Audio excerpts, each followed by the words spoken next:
Hi, and welcome to Unprecedented Journey.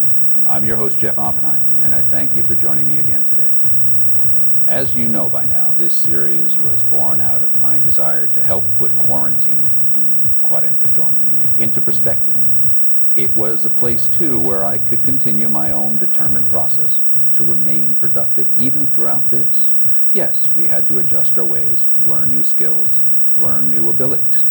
But it was also a time, and in some ways could be a gift, a chance where our time had to be shifted, our work methodology changing as well. Maybe we could still learn to set up our office. That was one episode. Learn to be more mindful. That was another episode, if you remember my time with the Buddha. As well as maybe even tackling a task that you had long talked about, but never got to. Thus, quite a lot of the journeys, including the most recent ones on writing. Well, we've been able to move forward together. And I think ultimately that was probably my goal with this. How can we come together as a community, me bringing some of the friends I know, experts in their own way, to have them share their journey with all of you? And maybe we could take our own understanding, applications for whatever it was we want to achieve during this time, and adjust. But adjust mind, body, and spirit.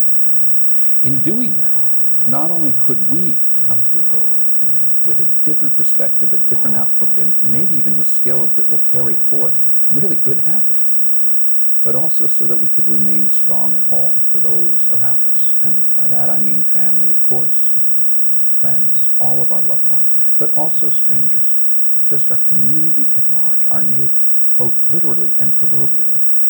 Well, we've had a chance to meet a lot of wonderful people, and the series will continue documenting different journeys. And we will shift well past COVID as we begin to do that already. But particularly now, during these early days of September, I can't help but reflect on another time when we all had to pull together to get through and help each other, well, in essence, survive. By that I refer to 9/11. The days that followed, the weeks that followed, the months, and even the year that followed. Something had changed. Those horrific events that day that took place here in New York, D.C., and Pennsylvania impacted not just the local community, not just the nation, but the world at large. And everyone had their eye on us too, as we managed to push past this act of war on our soil. They were dramatic events, and they required us to really create a new perspective. And one of the takeaways from that, especially as a New Yorker, the hustle and bustle, sometimes rude, at least seemingly rude, New York City, became almost like a small town. Every New Yorker stopped to care just a little bit more, to check in with the neighbor. We've never been a community to go hi to a stranger. But suddenly we did. Suddenly we acknowledged each other, just to make sure we were okay, to look out for each other. That's in essence what this series has been about. And I thought it fitting to share with you my own experience during 9/11, because I don't think, at least for us New Yorkers, there's a single one of us that would ever forget where we were exactly that day, or for that matter, what we felt inside. And still to this day, it's somewhat of a fresh wound, I think.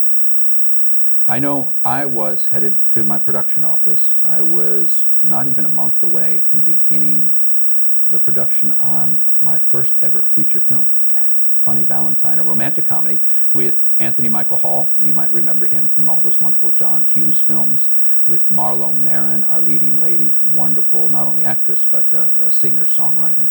Lord Jamar, off of a TV show then called Oz, a little terrifying on the prison systems, also frontman for the Brand Nubians. And of course, Ivan Martin, who has been seen in a lot of shows lately, including the show Millions or Billions, or however many it gets up to. Here we were, in our own lane, getting ready for production. That morning, we had a very busy morning. I stopped to get my egg sandwich, as I do, at my deli on Broadway, diagonally across from Macy's. And normally when you walk into a New York deli, boy, there's a hustle and bustle. It's half in English, half in Spanish, and it's moving, and that sandwich is up and ready, and you're out the door. This morning, the morning of 9/11, vastly different. The energy was disrupted by the TVs, where at this point the first plane had already been reported that it hit the building. Well, I got my egg sandwich. I headed outside on Broadway, and you could see clear down, all the way downtown. And I could see the plume. Well, by the time I got into my office, my co-producer, Lloyd Crine, was already there. The TV was already on, and he was watching, and I watched with him. And we watched in horror, mouths agape, as the second plane hit the second tower. I think he and I had the same thought almost instantaneously. You see, our office could look out on the Empire State Building.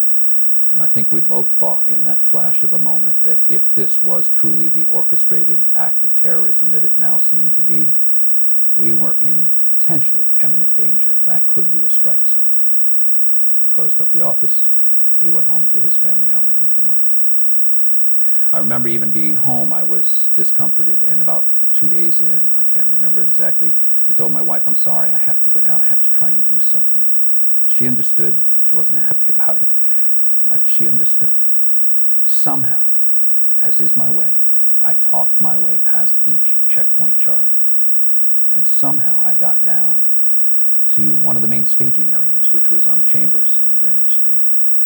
There, I was surrounded maybe by 300-400 like-minded volunteers. Some of them dressed as firemen from other, not only local New York areas, but other states.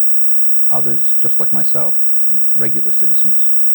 I don't think any of us considered what we were going to do or what we could do, but we were there because we wanted to do anything to help. Well, unfortunately, we were held back for 3 to 4 hours because that was also the day that our then President, George W. Bush, was visiting, surveying the damage.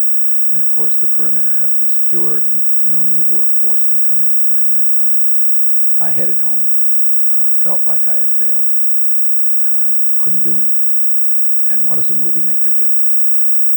Well, it took a while, but the film that we had been working on, we were able to reorganize, and by December, we worked with the mayor's office, and we became the first film to shoot in New York post 9/11.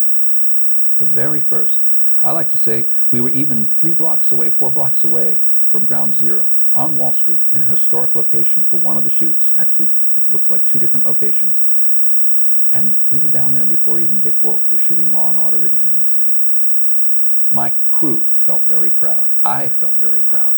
And each and every one of us took the quiet task of finding some way, each in their own department, each in their own art form within the film, to tribute 9/11, New York, America. Just some form of quiet tribute and recognition. So if you end up watching the film, you can still find it out there. It was released by Universal Pictures Xenon label. And you can download it, I'm sure, in numerous places, the way we watch films these days.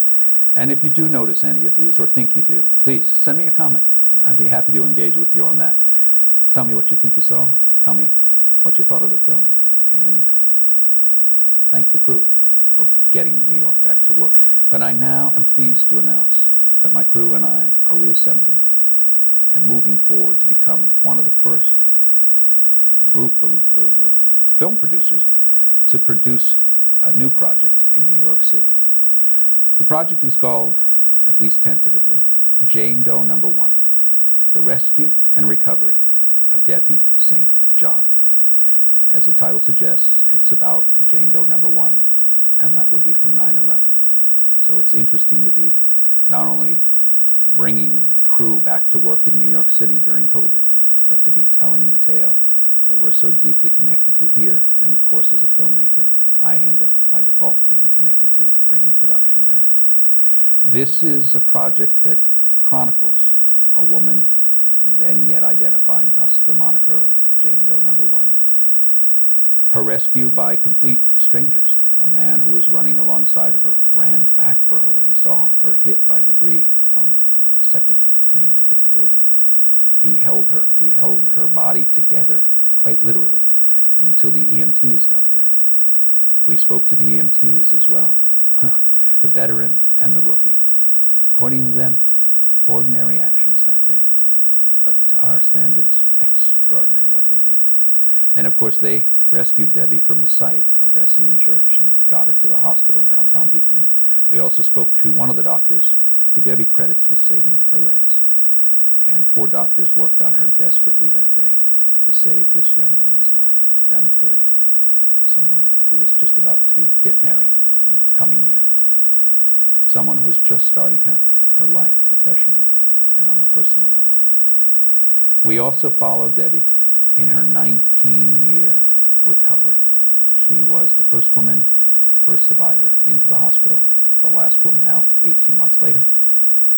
She was someone who went through 12 operations determined that she would walk down the aisle of her own wedding.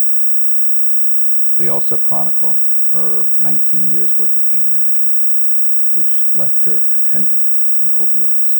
And only recently has she begun to address that on her own, removing herself from a variety, a cocktail of opioids. This is her story, but more than her story, and in her magnanimous way, Debbie offers us a chance to heal. Not just from the events of 9/11 that still sit like an open wound for any of us that were around, but also in the traumas and tragedies of our own life. Even from COVID itself, where too many people have wrapped themselves in some American flag and claim, I don't have to wear a mask. She's the one that brings us together through her story and reminds us, by working together, by working as one, by working as one small village in essence, we can help heal each other. So I'm going to share some of the excerpts that we are capturing already. I'm going to share them with you as an exclusive here as Unprecedented Journey fans and audience. I hope you'll enjoy them. I hope you'll watch them. I hope you will share your comments, your thoughts, your concerns, your ideas, even just your kudos to Debbie. You can do that in the comments section here. Please ping me, and I'll make sure Debbie gets them and responds. Watch the clips, and until the next time, stay safe, stay well.